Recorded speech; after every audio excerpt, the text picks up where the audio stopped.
Retail 2025. So what's gonna happen in the next years? And you can actually, if you want to discuss slides or something, you can.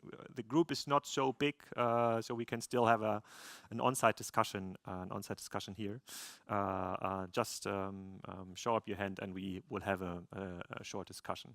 So what happened actually in the German market, and what can the Swedish market learn from that? I don't know if I showed this last year, but I don't think so. There's a very interesting thing happening in the German market when it comes to assessing the size of horizontal retailers. So we're talking about companies that are buying stuff from manufacturers and selling it online to the customers. So they're not vertically integrated like a Zara or H&M. We're talking about companies that are really like selling stuff from manufacturers and selling it. It's called horizontal retail. And if we were going back in the German market and like 15, 20 years ago, and would gather a group of retailers, online retailers, in Hamburg, for example, a retailer with like 10 million in online revenue would be like a really big fish, would be like somebody's who really figured it out, like in the 2000s, 2005, a really big online retailer. And in 20 years ago, we thought, okay, if you had been able to grow to 10 million euro, so the next 20 million, 30 million, 40 million step, that's not going to be a problem because you figured it out. Only a couple of years later, in 2007, 2008, when venture capital was really pushing into the e-commerce industry, that wasn't good enough anymore. In 2008, 2009, there was a really big development into search engine arbitrage business. So you had to be very good in search engine optimization, in affiliate marketing, in email marketing, just to get a better return of customers out of your marketing spendings. And that was a time when Zalando started. Zalando started 2008 in Germany, and they had been like the best in this industry. And they showed that by dominating all those channels, all those online marketing channels, they outperformed Otto.de, Amazon, and the others in online growth by factor, I don't know, 5, 10 or whatever. It had been very successful with that. And because for doing this, you needed a team of like 20, 30 people just for online marketing, you had to come up with a total revenue of like 100, 200 million just to finance your infrastructure, your teams. Because you needed like purchase departments, IT departments, logistics departments, or your total company size was like 200, 300, 400 people minimum just to stay ahead of the competition. So all the retailers with like their 10, 20, 30 million, I don't know, online warehouse businesses or online businesses selling household goods, for example, like from 1 minute to the other, went out of the market or didn't know how they could compete with this kind of new competition. And this was the time when I joined the Otto Group, which was a very big mail order company in Germany, and then they started to look around to acquire new businesses. And this was like the size of companies we were looking into. Okay, a company that was able to grow to 100, 200, 300 million in a specific assortment, let's say mattresses, household goods, consumer electronics. This company was probably good enough equipped to grow to the next 500, 600, 700 million. That was like the idea like 10 years ago. And then with the IPO of Zalando, they IPO'd I think 2013 or 2012, the market was shown that even 500 million is not good enough anymore. You needed $1 billion or even 2 billion in heavily digitized assortments like consumer electronics and fashions, just to stay ahead. It was not like $1 billion was not good enough to turn a profit like 50 million a year or 100 million. It was just good enough to turn out a black null. And that was like 5 years ago. And now we are in the more competitive assortments like consumer electronics and fashion, sportswear, for example. We are going into a market where you need to show that you are able to attract like 5 billion in revenue just to finance your operations. And this is actually the level where it switches from normal economy mode to platform economy mode. Because with this level in revenue, those companies, they don't rely on the retail margin anymore, like the margin you're earning from buying and selling products. In this kind of level, you're earning your money by selling your services to other vendors, selling out marketing services, IT services, and other stuff. This is what we're seeing with Amazon, and I will deep dive into this. And this really, really, really changes the playing field because right now, lots of retailers, offline and online retailers that are already really big, 500 million, a billion, 2 billion, they're not able to compete with their old business model, which is still relying on retail margin, with the new platform players like a Zalando, like an Amazon or others that are not relying on the retail margin anymore, but are moving into a service business and therefore becoming a platform economy. And that's very interesting to understand because we will probably see like different levels in Sweden. So I don't know if it's like it's going to be like a 5 billion online business in the next 10 years. But what we are seeing in Germany, for example, every assortment is moving the same way. In B2B, selling like screws online, for example, for B2B professional businesses, you're still a big guy, a big fish with like 50 million. But it's moving very, very fast to the next 100, 200, 300 million level within years, not within decades. This stuff happened within like 3, 4, 5 years. And there were very smart people involved into every of those businesses. And that's a very interesting and very, very harsh learning in this industry. And when we are now looking into other markets like Sweden, I just grabbed this statistic from Statista. And we're looking at I just searched for statistic biggest e-commerce revenue in Sweden. I don't know if it's like 100% correct, but what we're seeing like NetOnNet, even Zalando, Apotheke, though these like 200 million, 250 million, 100 million, it seems to be very big.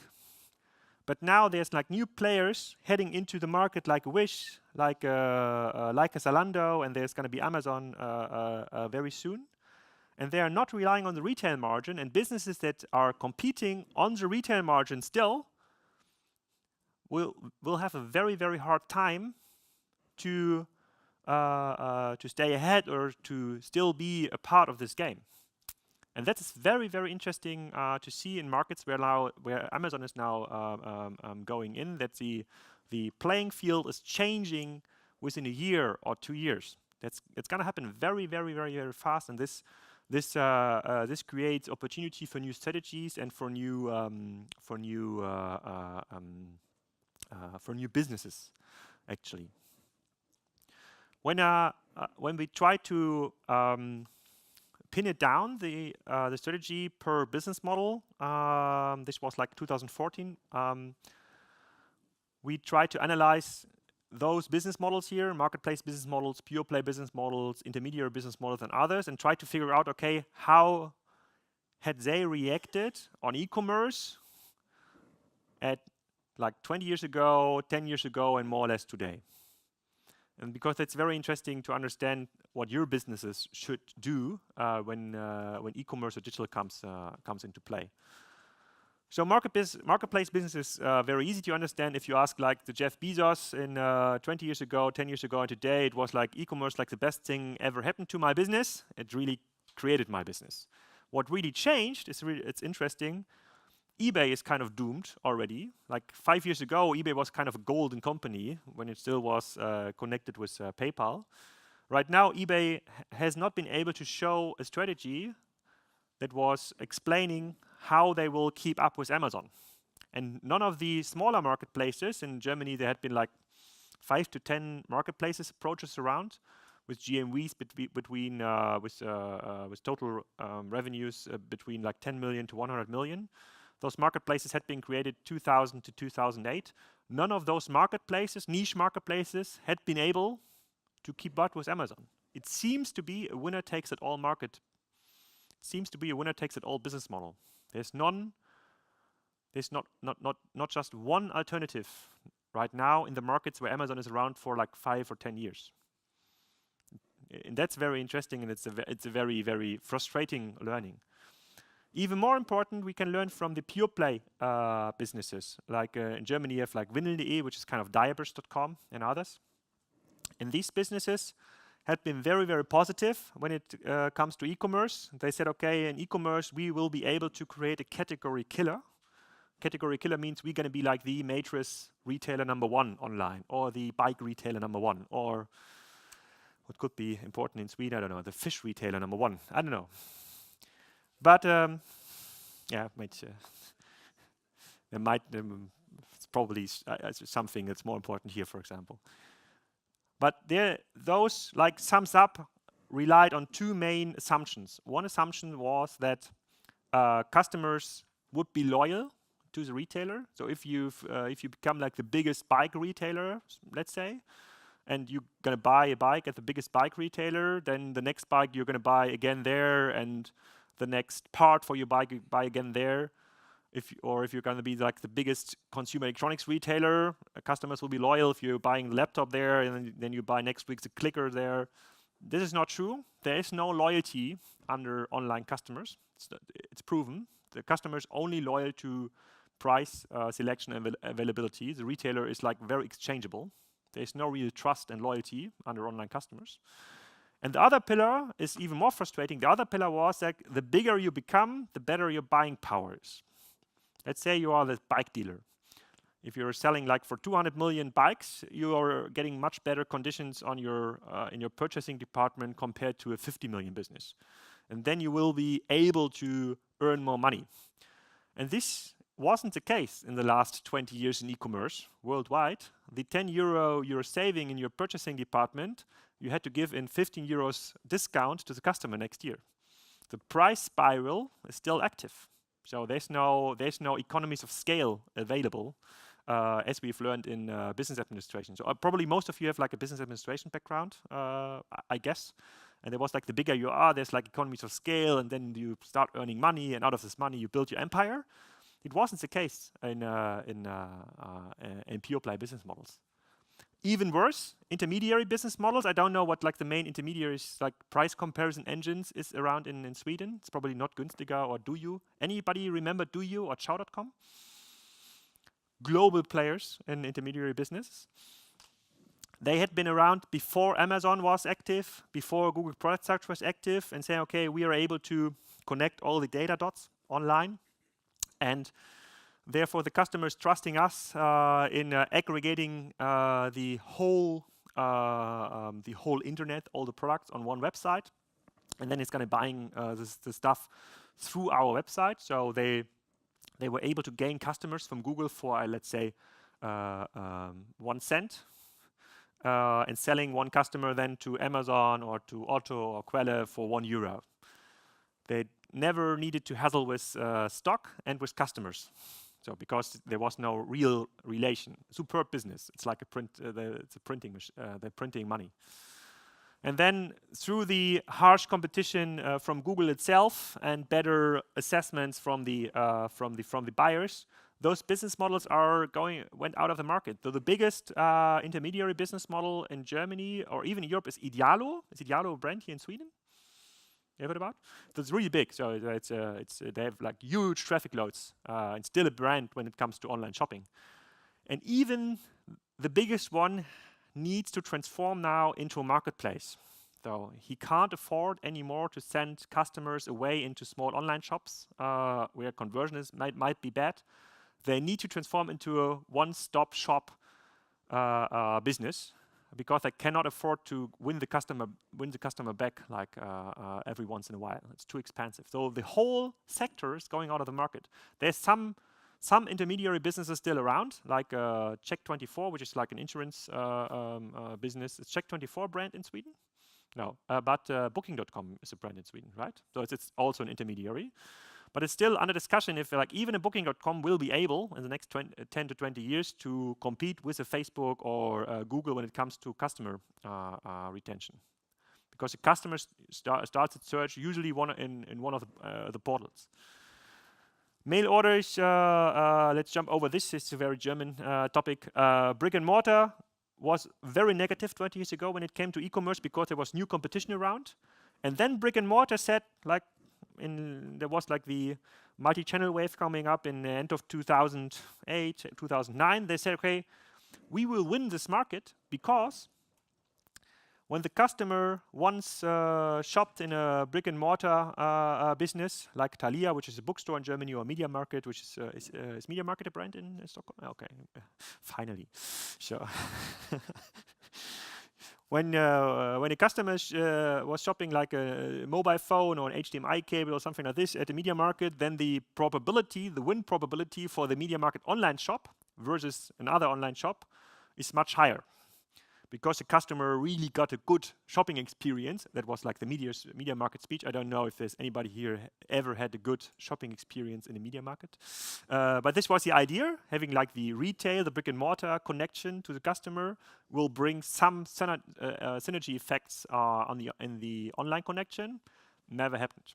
The only thing that happened is that dying brick and mortar chains were running very, very mediocre online shops. That is what we're seeing today, even in Sweden. Most businesses with a brick and mortar DNA trying to get like an online shop running, for example, IKEA or H&M, they don't get it. It's very brick and mortar driven.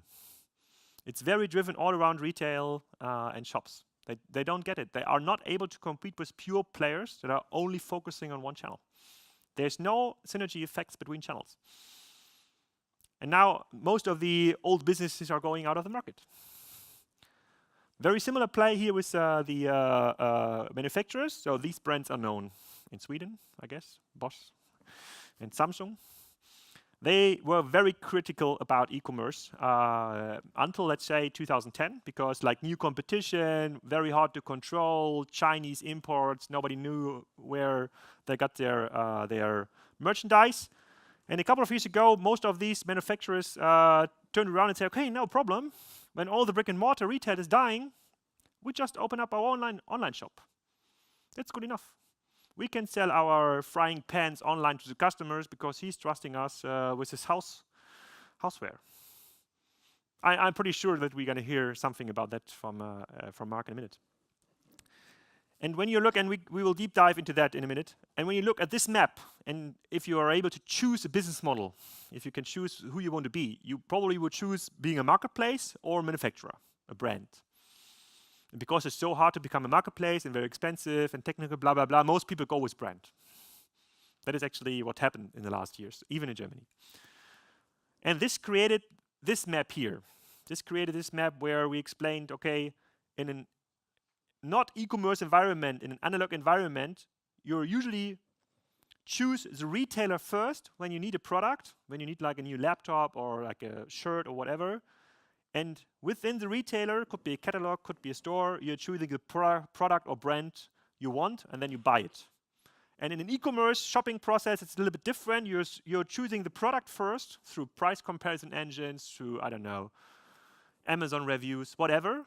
And then you're choosing the retailer who's able to offer you the product you want immediately at the best price. And what the market didn't understand for a long time was that these two retailing businesses don't have anything in common. These are like 100% different businesses. And the mail order businesses and the brick and mortar businesses, still in Sweden, they are often thinking that these businesses are very, very, very tight connected. These businesses are just the same like this one with a website. That's not the case. Because in Germany we are seeing, and the good thing here is, brand is still okay. If you have a good brand, like you would have been able in a brick and mortar environment to get your product selected, and if you're having a good marketing, then people will search for your product before they're searching the retailer. So no problems for brand, right? But this changed with the Amazon development in the Amazon markets. And this is like the green function. This is the Amazon revenue reported by Amazon from 2003 to 2018. You see, like in 2018, they reported somewhere between $220 billion in revenue. Some part of it is IT revenue, but it's more or less 200 billion in retail revenue. This revenue does not include the marketplace revenue, only marketplace provisions. So if you add up marketplace revenues, you end up in 2018 with 350 to even 400 billion in revenue. And this changes a lot. Why? Because now we have a company in the market, and this will come also to Sweden, which is growing $200 million per day. That's just the growth per day. That's not the revenue. The revenue per day is almost over $1 billion. It's just the growth. And when you remember your business administration strategy classes, the Porter 5 Forces model and the value chain stuff, blah, blah, blah, this kind of effect wasn't there. When I was still in my corporate career here, so I had a corporate career between 2005 and 2011, Amazon was kind of as big as, I don't know, Unilever, Procter & Gamble, I don't know, a company you could put in a box, where you could draw your still BCG, McKinsey chart and say, okay, I want to be here, top right corner, and compared to Amazon, it's like ABC, whatever. Now, if we're talking to big corporates, and there are some big corporates even in Sweden, and we are discussing their online strategies, and then they present strategies like, you know, Alex, in 2025, I'd like to have an online shop selling fish, yeah, which will make like 50 million a year. You know, I'm a $3 billion company, and I want to be like online 50 million, 100 million. That's a lot, right? 10 years ago, that was barely enough. Today, in an environment where you have like one global player, and there's others, I will show you later, where you have one player just growing 200 million a day, changes the whole market. It's not good enough, it's not fast enough anymore to transform like a former analog business, like 1% a year, into online. And that is like what changed the most. We don't have time for our linear strategies anymore. And I don't want to say to punish you and give you like a bad feeling and say everything you're doing is bad. Most people that tried it in markets where the platform economy is live already failed. And then you could say, okay, but I'm much smarter.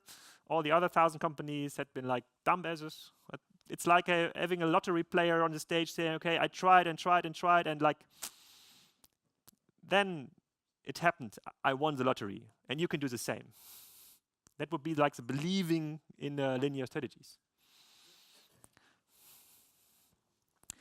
And there's like one pattern for all marketplaces that are successful around right now, and I highly recommend you to get a subscription at the stretchery.com. That's a very famous e-commerce strategy blog written by Ben Thompson. It costs like $10 a month, but it's worth it. And he's writing about Amazon and Netflix, all the stuff. So it's like these three pillars that is relying the e-commerce, the successful e-commerce businesses are relying on: massive selection, low prices, and best logistics. Logistics means high availability. It's always the same. If you want to compete with those businesses in their sector, you have to be at least at the same level with these three pillars. At least. Because what is happening right now, and this will happen to Sweden too, this year was a good all times. This was kind of a time that was manageable. Right now, with this kind of revenue, and in Germany we have like a 60 billion euro online revenue per year. In 2018, it was like 60 billion.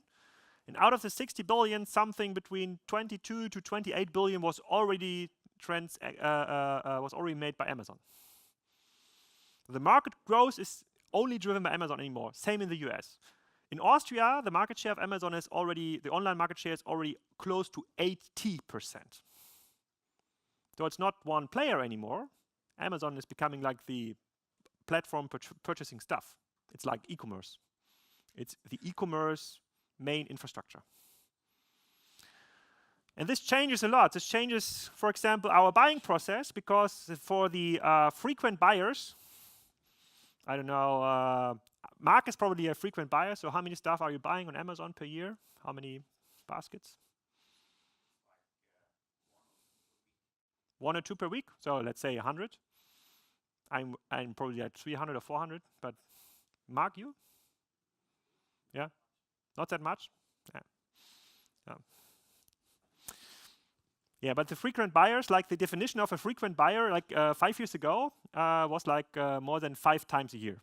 Now the definition went up to 50 times a year. It's like getting up, getting up, getting up. And the problem is, when you're starting, now 60% of all purchasing process in Germany are starting with Amazon. And then people are not searching WMF frying pan anymore. They're searching frying pan. And then they're out of the like first 3 results, they're just picking their products. If you're not there, doesn't matter what kind of brand you have, you won't be bought. And now everything you made as a brand and you made and you have in your portfolio, all the people that were doing the talks with the big retail chains, all the bribes you've been paying to retail chain CEOs just to get a better position in the market, it's useless in this industry. You will learn with Mark 1 and Mark 2 in the master classes how this works today. Although I won't deep dive into that. But this leads to a very interesting situation. I always use this example here from Gardena. Because in the old world, when Amazon was not that massive, the brands like a Gardena, like an H&M, they had been partners with Amazon. Today, the main business model is relying on getting service revenues out of these brands, and then you have to pay like a net part of your net revenue as a marketing service to Amazon. And if you don't play with Amazon, and Gardena tried it once, then you get like punishments like this. That's like similar products with better reviews from other manufacturers. So they're driving the traffic away, and you will get explained in the masterclass what this means. And it's going to be even harder. It's going to be stuff like this item sold by Amazon is only available for Prime members. Seems like a strategic cooperation, but leads to like 50% or whatever. I don't know what the numbers is. Less sales, and then your product moves down in the rankings. And then your product maybe was like the number 1 or number 2 product in the search result for, I don't know, frying pan. But then you had like a week or 2 with these punishments, and then you're out of sight for the customer. Every stuff I'm not seeing on Amazon, I'm not buying. The only stuff I'm not buying on Amazon is stuff without reviews because I don't trust it. All the other stuff I'm buying. And that's actually what's happening to the market right now. And this creates like a very, very intense, very high tension in the market. And now all the standard e-commerce and retailing strategies don't work anymore. And there's like a new strategy coming up for all the retailers in Germany. They all want to become a platform. That's a new strategy now. The new strategy is not becoming like the number 1 destination for mattresses or bikes. The number 1 strategy is now to become a platform. And what do they say? What is like an Otto or an, I don't know, Peek and Kloppenburg or whatever saying? They say, you know, Alex, we can't compete on price. It's impossible to compete on price with Amazon. We can't compete on selection. It's so hard to get like new products in the shop. We can do like maybe 1,000 new SKUs per week. That's it. To compete with Amazon, they would need to upload like 10 million per week. We can't do this. We need to focus on our core selection processes. And we can't actually compete on availability. That's not our business. We are like very dropship heavy. So we still want to be a platform, but we want to be the fair platform. It is like one common excuse usually. And it's like one warning. Don't try to become the fair platform. That's a 100% failure guarantee. No customer ever asks for it. Don't be the fair platform. From a moral standpoint, it seems to be okay, but there's no revenue behind it. You're only fulfilling Jeff Bezos' dream, and Jeff Bezos' dream is like this one here. If we can keep competitors focused on us, while we stay focused on customers, everything will turn out right. And it's correct. It's correct. All the companies we are talking to that are under pressure, they're looking to Amazon, they're looking to other platforms and trying to copy their strategies. And those companies that were still in the still bound in the analog world, and most companies, especially in Sweden, they saved a lot on money in digitization in the last 10 years.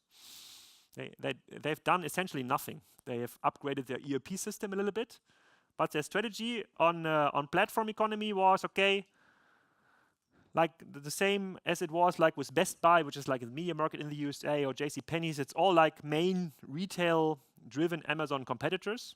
They all said, okay, IT for us is not important. IT for us is a cost center element. We buy our IT solutions with an Intershop or SAP, Hybris or WebSphere or ATG or Demandware, now Salesforce. We just outsource our IT. We need like a nice online shop. We stay with our core competence. We can build nice stores. We can select nice carpets. We have a good feeling for how to put the light in the store. That's our core competence. And online, we are not a technology company. It's a cost center, and it shouldn't cost more than 1 or 2% of the revenue, of the main revenue. All those companies that had this IT view, IT cost center view, failed. This is like the development of the stock price of those companies. This chart is already 2 years old, and all companies failed. Even the companies, the Macy's and Nordstroms, that had been speaking on stages like those. The CEOs had been like 3 years ago on those stages saying, okay, we have found the winning model. We know how to beat Amazon. We have found the multi-channel golden nugget. They all failed. They're all gonna out of business pretty soon. Sears is already bankrupt. Nordstrom, Macy's, Kohl's are heavily loaded with debt. And they are very, very close to bankruptcy. And that's happening right now. This is happening in markets where like the platform economy is active for like 5 to 10 years. It's not that active in Sweden, but that's going to be 100% the same here. 100%.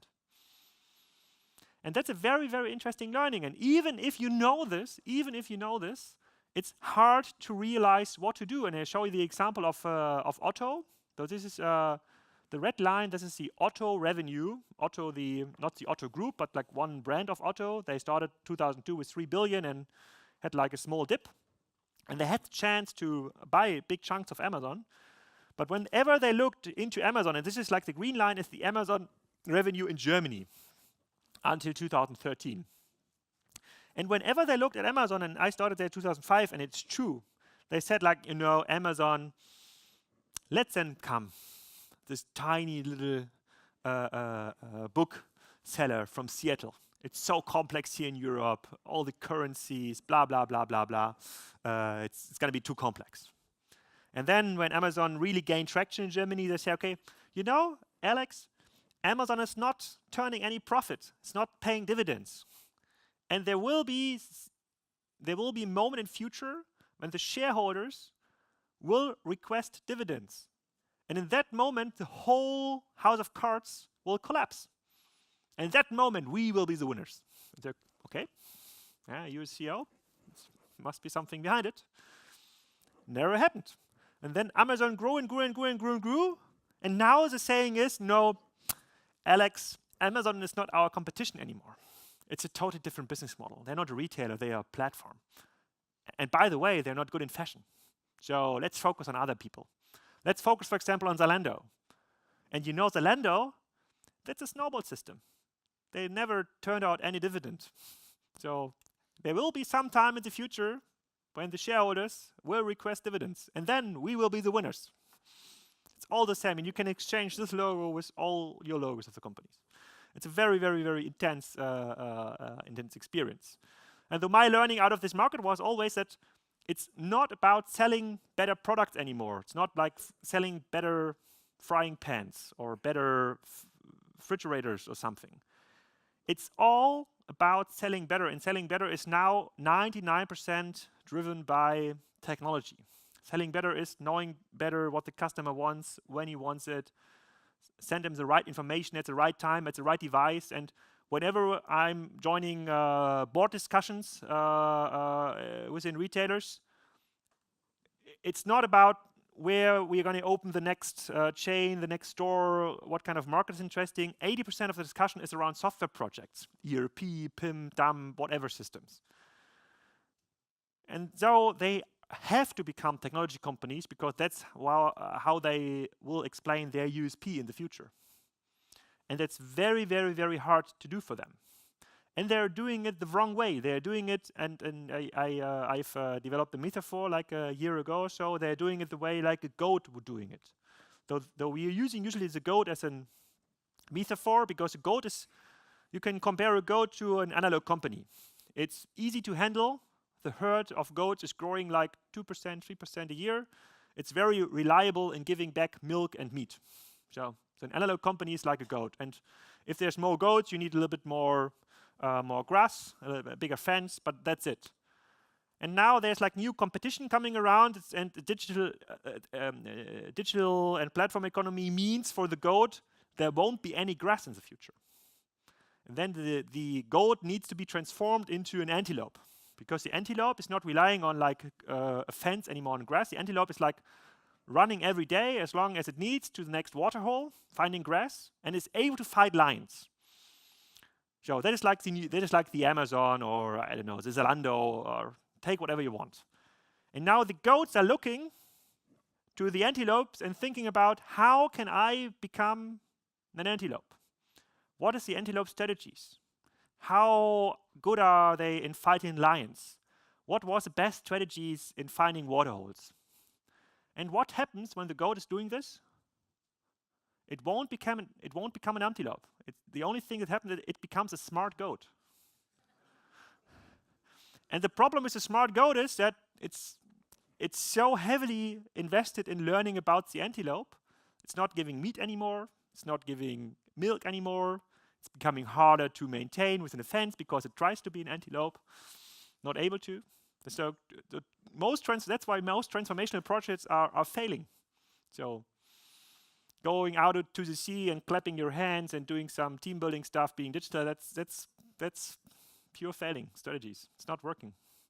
That's what's happening with these transformational projects.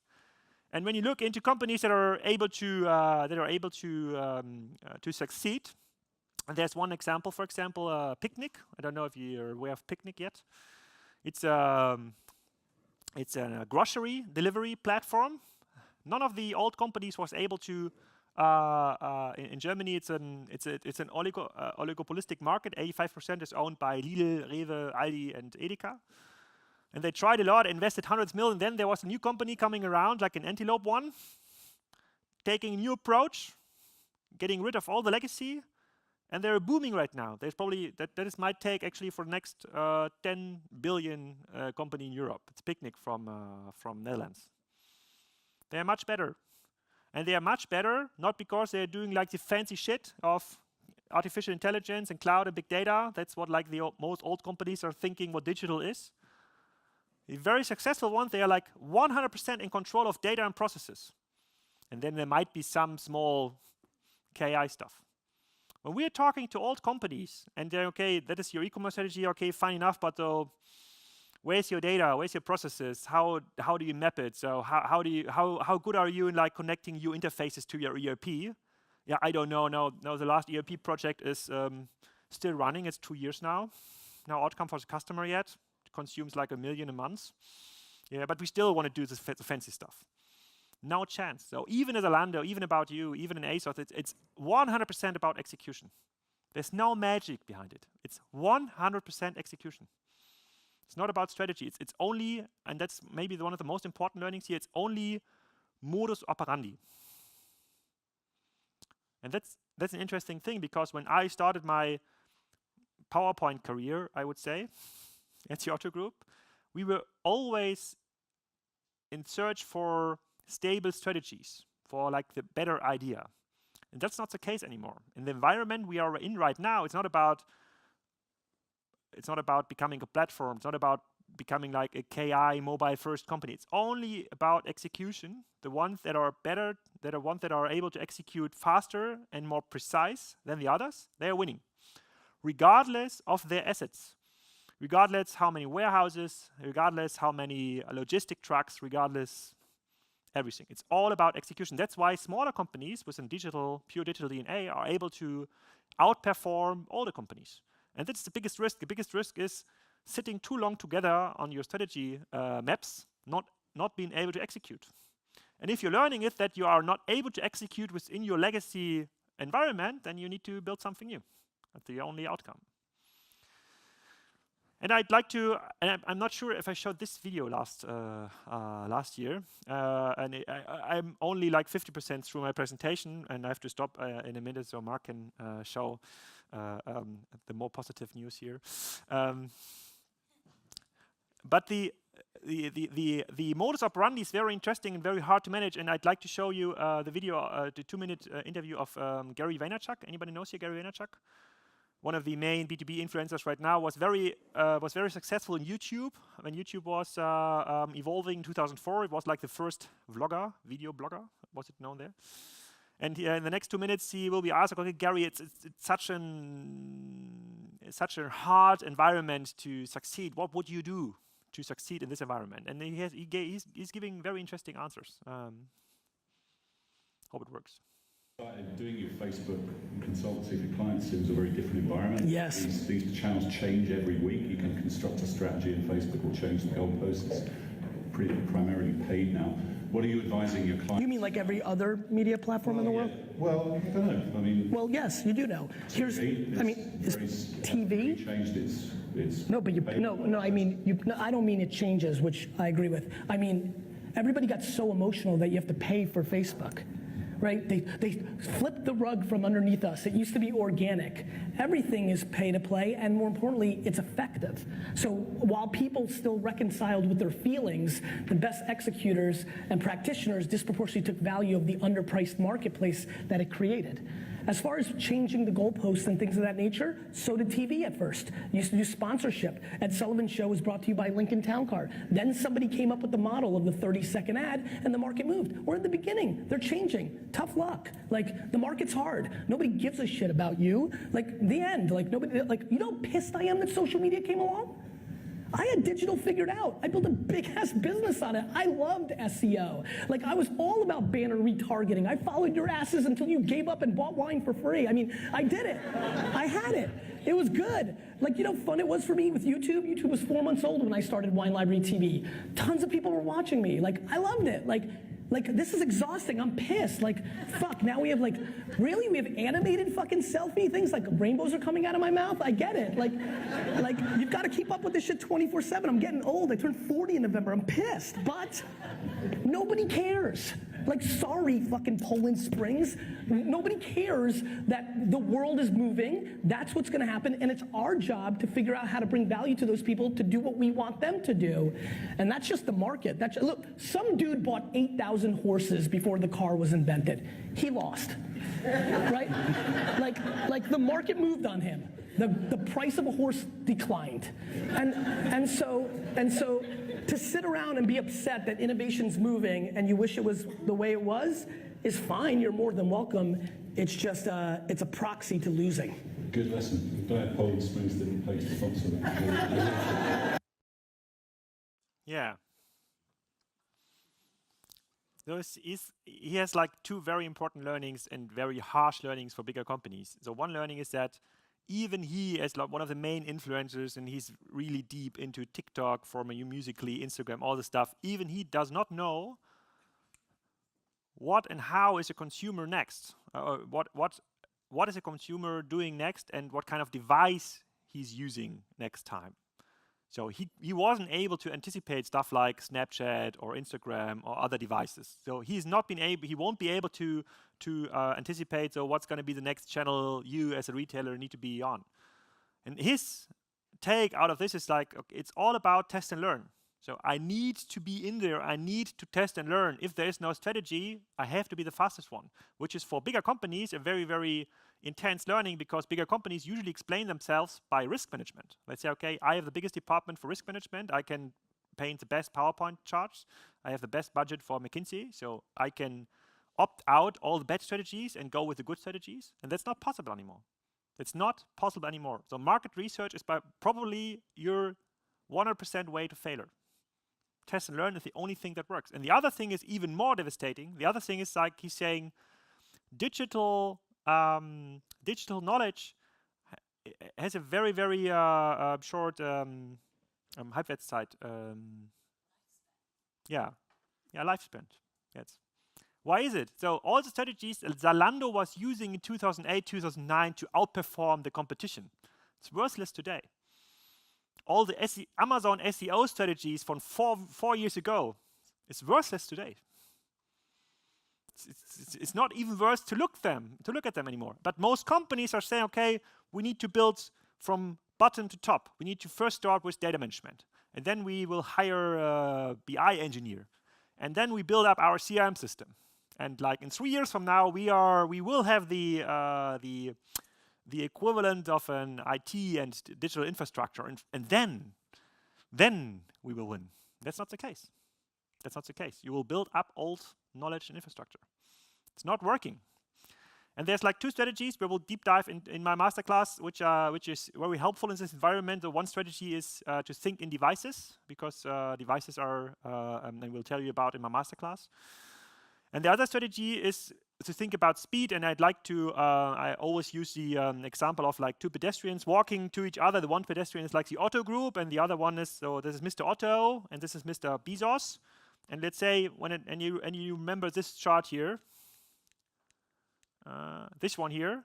So the red one is Mr. Otto, the green one is Mr. Bezos, and then you say, okay, please take 10 steps. Yeah, and Mr. Otto is doing like 1 meter step, 1 meter step, 1 meter step, like 10 times. And after like 10 steps, he's reaching like 10 meters.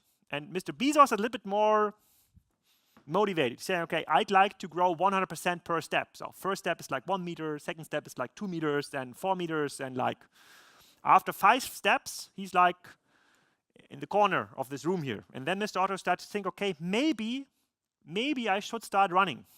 Now I'm gonna ask McKinsey or my business development team what to do, when I should start running. Because when he's doing this another 5 to 10 times, it's gonna be hard to catch up. The 10 steps of Mr. Bezos, this is like 2 higher 10. How far it is? Is it like 100 meters? It's 1 kilometer. 10 step is already 1 kilometer. And this is actually the chart here. The problem in platform economy is we are not equipped in our brain to think in exponential growth. We always try to translate it into linear growth. And that's going to be the same here in Sweden. There will be like a small Amazon effect, like year 1, year 2, and then people start like moving. It's too late already. That is what's happened to the most German retailers.